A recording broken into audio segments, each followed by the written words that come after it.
प्यारे बच्चों, आज हम बात करेंगे अनुस्वार और अनुनासिक के बारे में। जी हाँ, अनुस्वार जिसे आप बिंदु के रूप में जानते हैं, अनुनासिक जिसे आप चंद्र बिंदु के रूप में जानते हैं।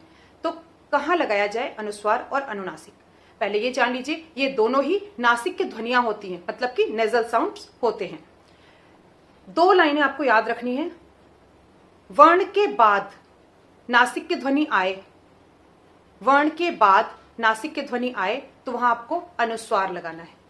उदाहरण देखते हैं, जैसे कि अगर आपने लिखा चंदा, उच्चारण करके देखिए पुनः, चंदा, चा के बाद आधे ना का उच्चारण आ रहा है, आधा ना नासिक की ध्वनि, तो यहां पर आप च के ऊपर बिंदु लगाएंगे, अर्थात च के ऊपर अनुस्वार लगाएंगे, चंदा।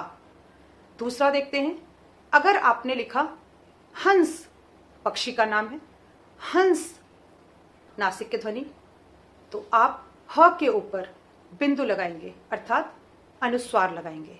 एक और उदाहरण देखते हैं, अगर आपने लिखा अंधकार, अंधकार, आ के बाद आधे ना का उच्चारण आ रहा है, तो आप अ के ऊपर अनुस्वार लगाएंगे, बिंदु लगाएंगे। ठीक है बच्चों, ध्यान रखेंगे, वर्ण के बाद नासिक की ध्वनि आए तो आप अनुस्वार का प्रयोग करेंगे। तो बच्चों, अब हम उदाहरण देते हैं अनुनासिक का। अब जब हम बोल रहे हैं चांद, तो च के साथ ही ये नासिक की ध्वनि निकल रही है, तो हम यहां चंद्र बिंदु लगाएंगे, च के ऊपर चंद्र बिंदु लगाएंगे।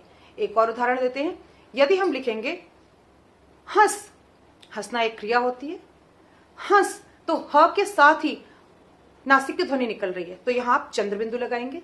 तो बच्चों ध्यान रखेंगे, वर्ण के साथ नासिक की ध्वनि जब आएगी, वर्ण के साथ, तो वहां आपको अनुनासिक का प्रयोग करना है। आज के लिए बस इतना ही, धन्यवाद।